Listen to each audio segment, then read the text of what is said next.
Our other big story this morning, the White House is clarifying President Trump's claim that he did not sign the Alien Enemies Act proclamation, which his administration used to deport hundreds of migrants without due process. They were shackled, shaved, and put on planes and sent to a prison in El Salvador.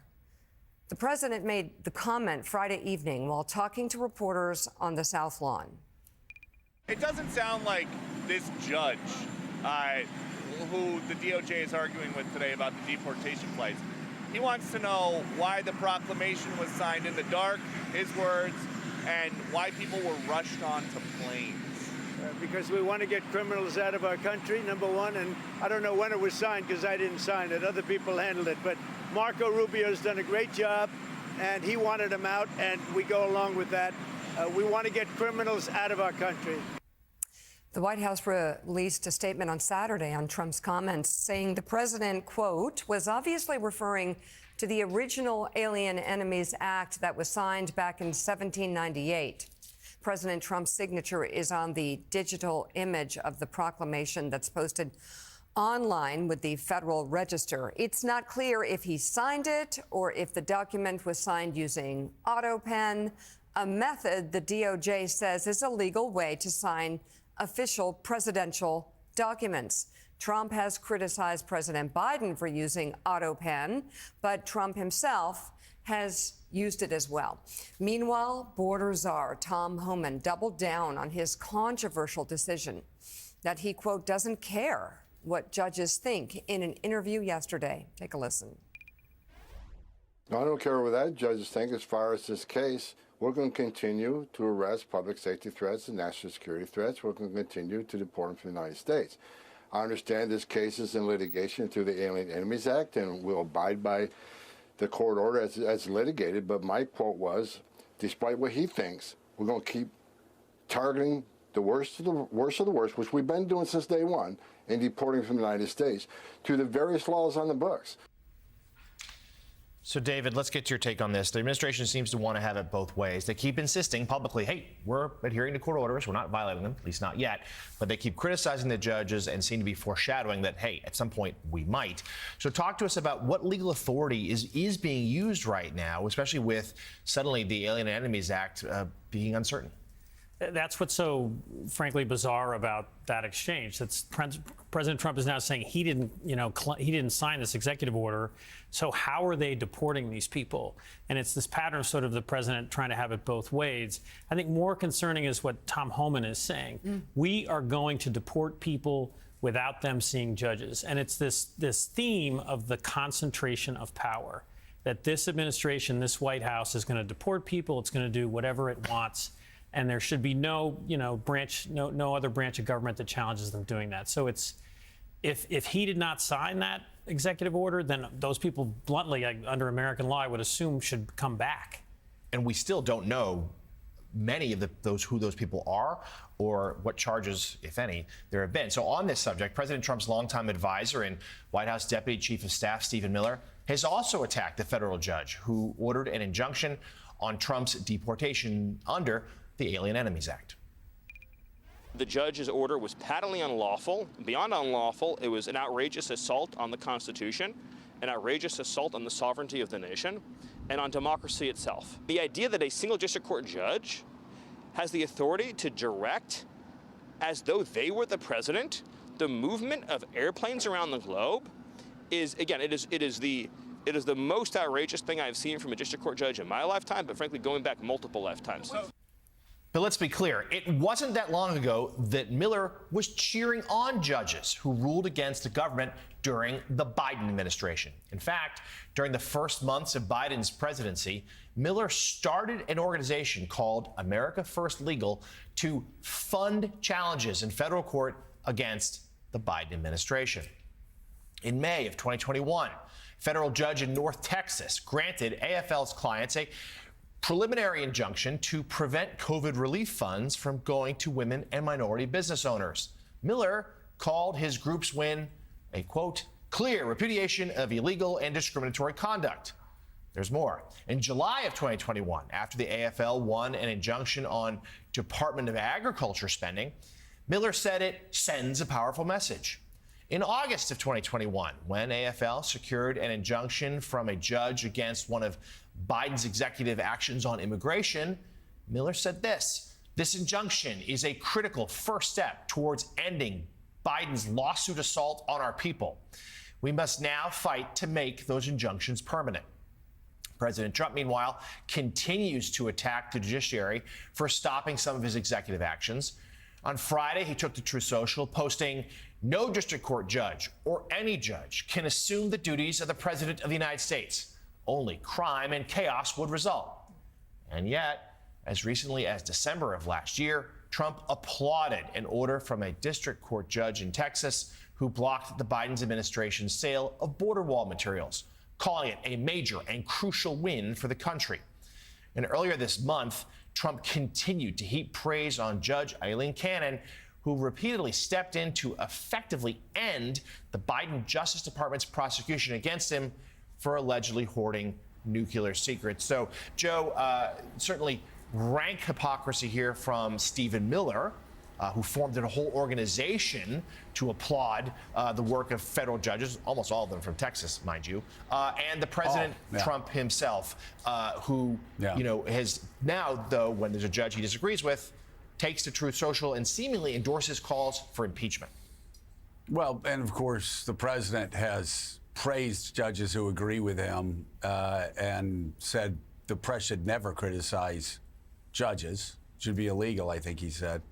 And then the next week he will criticize judges and everybody else will call them Marxists or this or that or the other for doing, as you pointed out, the same thing they were cheering district court judges, mainly in the state of Texas, for doing during the Biden and the Obama administrations. And you know, Sam Stein, that's what's so crazy here. I mean, I can certainly understand any administration being upset that a single federal district court judge could stop an executive order, could stop a policy that they were pursuing.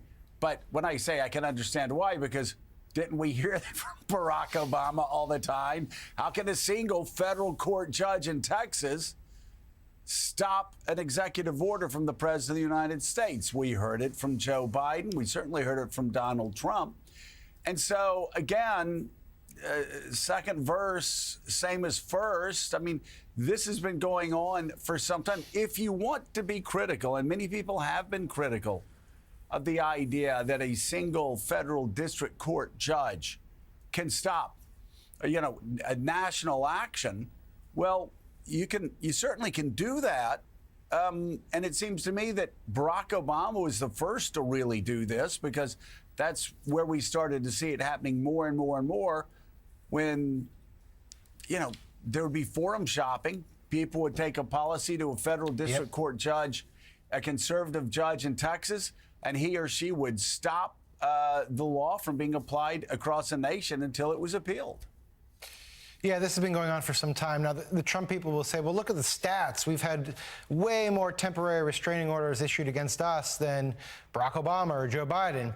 And I find that a little bit ironic, because maybe the issue is they're doing way more things that require temporary restraining orders than the other presidents, right? I mean, we've seen them push the envelopes on a whole host of fronts, not just immigration. We've seen it across the board with the Doge stuff, with transgender troops, things like that. So yes, there have been more TROs issued against the Trump administration, but that might be because of the acts of the Trump administration. And look, I think in the broad scope here, what we're seeing is a real coming of conflict between the judiciary and the executive branch. Some of the rhetoric that the Trump administration has used attacking judges is stuff we have not seen before, frankly. Now, in the courts, when the lawyers are arguing, they are insistent that they're not going to violate any court order, that they're very respectful. But you can see that the judges themselves are getting incredibly frustrated by the evasiveness of some of the arguments that they're making. And we're only 2 months in. And at some point, people are getting really worried that you will see the administration just say, you know what, we are going to defy this court order, and then we are really in a constitutional crisis. Well, we actually saw the frustration coming from the courts this past weekend, as I said, is just a remarkable moment when you actually had the Trump administration's acting Social Security administrator saying he was going to shut down the entire department, or something to that effect, because he didn't like a ruling regarding Doge. And the judge wrote a letter the next day saying, what you're telling the American people is not correct.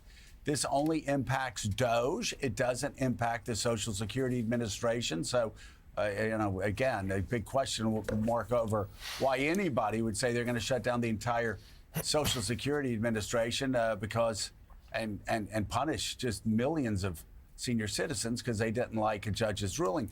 But David Rode, the Wall Street Journal editorial page said last week something along the lines of, if the Trump administration doesn't want federal judges to enjoin them and to stop their actions legally, then adhere to the law.